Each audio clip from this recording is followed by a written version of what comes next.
પાછળનો જે કપાજી ઉતરો ને એ બધો સુપર ક્વોલિટીનો ઉતરો. ઓકે. હળેલું એકય ન થયું. ઓકે. વીઘે હે ને 8 થી 10 મણ જેવું વધારે આપણે ઉત્પાદન થયું. 400 થી 500 ટપકા થયા હતા. ડાળીમાં 2 ડાળી ફૂટેલી હોય ત્યાં ટ્યુબને જરાક લઈ અને અડાડી દેવાની અને 10 થી 15 ફૂટે આગળ હાલી અને ઝીકઝેક આકારમાં મૂકી ગયા આગળ પાછળ. ઓકે.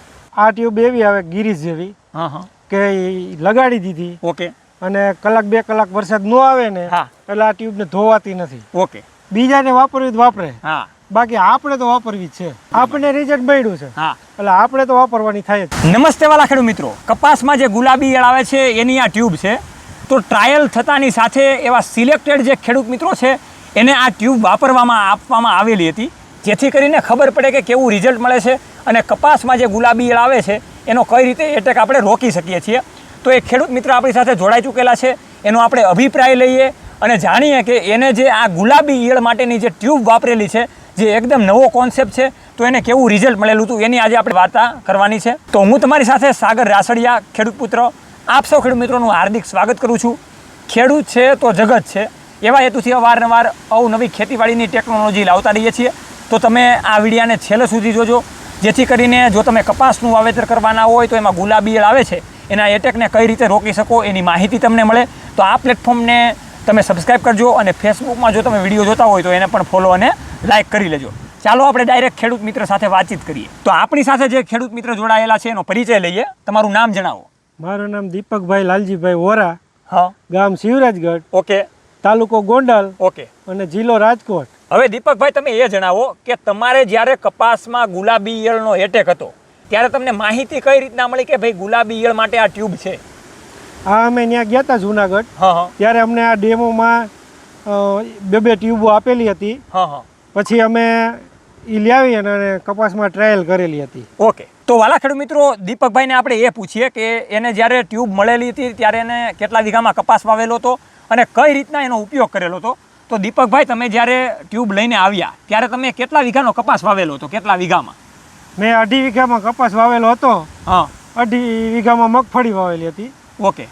અને પછી મેં એ 2.5 વીઘામાં લગાવેલું હતું એકવાર, તો 30-35 દિવસે. ઓકે. તો દીપકભાઈ, તમે એ જણાવો કે આ એક ટ્યુબમાંથી 2.5 વીઘામાં તમે જે વાપરેલી હતી એમાંથી કેટલા ટપકા થયેલા હતા? 400 થી 500 ટપકા થયા હતા.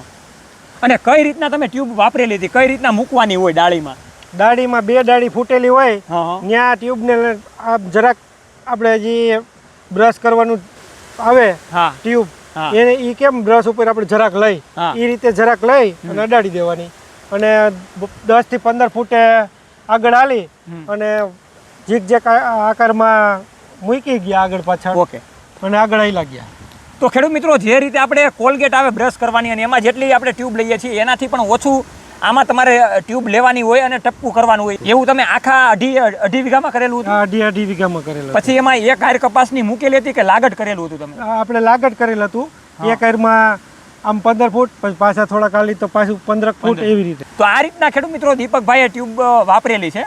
તો દીપકભાઈ, તમે આ ટ્યુબનો પહેલો ડોઝ તો આપી દીધો, પણ પછી બીજો ડોઝ આપવાનો થયો તો એ કેટલા દિવસ પછી આપેલો હતો તમે?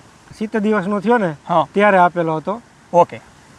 અને એ પણ સેમ ટુ સેમ આ રીતના કે 15 ફૂટે? સેમ ટુ સેમ જ. તો દીપકભાઈ, તમે જ્યારે આ કપાસમાં ટ્યુબ લગાડો છો 35 દિવસે પહેલા ડોઝમાં, ત્યારે આમાં શું શું ધ્યાન રાખવું પડે? કે વરસાદ આવે છે તો ધોવાઈ જાય છે કે નથી ધોવાતી? ના, ન ધોવાય.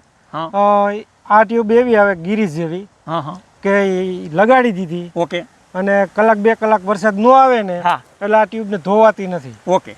પૂરું કામ આપે છે. પણ તરત વરસાદ આવી જાય તો થોડુંક જોખમ રહે. તો એ આપણે ધ્યાન રાખવું પડે કે ભાઈ વરસાદ નથી અને આને લગાડી. તો વાલા ખેડૂત મિત્રો, આપણે દીપકભાઈને એ પણ પૂછી લઈએ કે ભાઈ એને ટ્યુબ તો વાપરી છે કપાસમાં જે ગુલાબી ઈયળ આવે છે એની માટે, પણ એની માટેનું રિઝલ્ટ કેવું મળેલું છે. તો અત્યારે જે તમે ક્રેમિટ PBW નામની જે ટ્યુબ જોવો છો એ આપણા ગુજરાતમાં આવી ગઈ છે અને એ જે કંપની છે એ દાવો એવું કરે છે કે જ્યારે આપણે કપાસની સિઝન પૂરી થાય ત્યાં સુધીમાં 3 ડોઝ આપવાના હોય છે 30 થી 35 દિવસના ગાળામાં. તો આ જે દીપકભાઈ છે એને આપણને કીધું કે ભાઈ કૃષિ યુનિવર્સિટીમાંથી અમને 2 જ ટ્યુબ મળેલી હતી એટલે એને માત્ર ને માત્ર 2 ડોઝ વાપરેલા છે.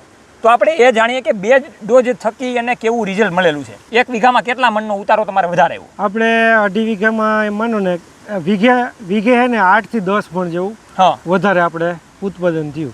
ટૂંકમાં પાછળનો જે કપા જે ઉતરો ને એ બધો સુપર ક્વોલિટીનો ઉતરો. ઓકે. હળેલું એકય ન થયું. ઓકે. એટલે આપણે 1 એકરમાં જોવા જઈએ તો 20 થી 22 મણનો તમારા ઉત્પાદનમાં વધારો આવ્યો. હા.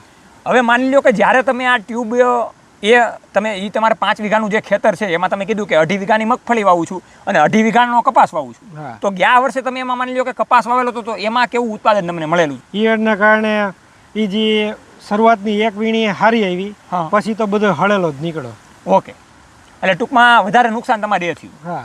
એટલે મેઇન કહેવાનો ફાયદો ખેડૂત મિત્રોને કે ભાઈ આ ટ્યુબ વાપરે કપાસના પાકમાં ગુલાબી ઈયળ આવે એની પહેલા રિઝલ્ટ સારું રહે આપણે. તો ખેડૂત મિત્રો કપાસમાં આવતી ગુલાબી ઈયળ માટેની જે આ ક્રેમિટ PBW નામની જે ટ્યુબ છે એ જો આપણે વાપરીએ છીએ તો એનું કોસ્ટિંગ કઈ રીતના આવે એ આપણે વાતચીત કરીએ. તો માની લો કે આ જે કંપનીની જે MRP પ્રાઇસ છે આ ટ્યુબની 750 રૂપિયા, તો આપણે 1 વીઘા દીઠ જો ખર્ચો ગણીએ તો 1750 રૂપિયાનો ખર્ચો આવે છે.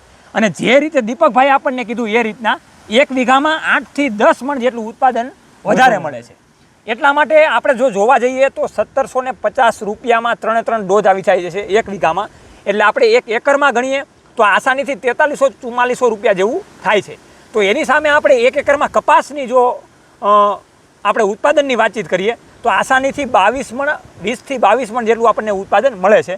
એટલે નજીવો એવો ખર્ચો થાય છે. તો આપણે ખેડૂત મિત્રો દીપકભાઈને એ પણ પૂછી લઈએ કે ગુલાબી ઈયળ માટે આપણે ખર્ચો તો કરીએ છીએ, તો બહારથી જે આપણે દવા લઈએ એની જરૂર પડે કે ના પડે? ઈડુની કોઈ દવા આપણે છાંટી નહોતી. ગુલાબી ઈયળ માટેની માત્ર મને માત્ર? હા, ગુલાબી માટે આ સ્પેશિયલ છે. ઓકે. તો દવા છાંટા વગર તમને આ ટ્યુબથી કેવું રિઝલ્ટ મળેલું છે? સારું રિઝલ્ટ મળેલું હતું. તો હવે આપણે દીપકભાઈને એ પણ પૂછી લઈએ કે ભાઈ ગુલાબી ઈયળ માટે એણે જે ક્રેમિટ PBW નામની જે ટ્યુબ વાપરેલી હતી એનાથી ખેડૂત મિત્રોને કેવો વિચાર આપવા માંગે છે. તો ખેડૂત મિત્રોને શું કહેશો કે આ ટ્યુબ વાપરવી જોઈએ કે ના વાપરવી જોઈએ? એ જો વાપરવી તો જોઈએ જ. હા. બીજાને વાપરવી તો વાપરે. હા. બાકી આપણે તો વાપરવી જ છે. ઓકે. કેમ કે તમને રિઝલ્ટ મળ્યું છે? આપણને રિઝલ્ટ મળ્યું છે. હા. એટલે આપણે તો વાપરવાની થાય જ છે. અને વાલા ખેડૂત મિત્રો બીજો વિચાર હવે આ મળવા માંડી છે. હા. આપણે જ્યારે આપણને આ યુનિવર્સિટીમાંથી મળી, હા, પછી આપણે બીજા વારે તો મળી નહોતી. હા. આપણે ટ્રાયલ બેઝ માટે આપેલી હતી. હા. અને આપણે યુઝ કરેલ હતો. ઓકે. પછી આપણને મળી નહોતી અને અત્યારે હવે મળી છે તો આપણે તો યુઝ કરવાના જ છે.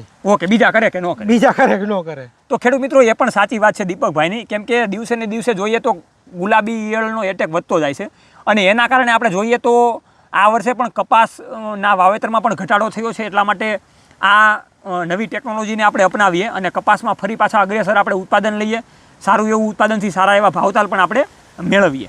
તો આ રીતના ખેડૂત મિત્રો અવનવી ટેકનોલોજીની સાથે સાથે અમે મળતા રહીશું. આ ટ્યુબ આપણે જ્યારે કપાસ જ્યારે મોટો થાય ત્યારે તેમાં કઈ રીતના ટપકા લગાવવા એ પણ માહિતી આપણે મેળવતા રહીશું. એની માટેની તમારે કાંઈ પણ માહિતી જોતી હોય તો નીચેનો જે કંપનીનો કોન્ટેક્ટ નંબર છે એમાં તમે ક્યારેય પણ કોન્ટેક્ટ કરી શકો છો અને કંપની પાસેથી તમે બધી માહિતી લઈ શકો છો. જોતા રહો રમેશને માટે ખેડૂત પુત્ર ગુજરાતી ખેડૂત મિત્રોની સાથે. જય જવાન જય કિસાન. આ બંને છે આપણા દેશની શાન.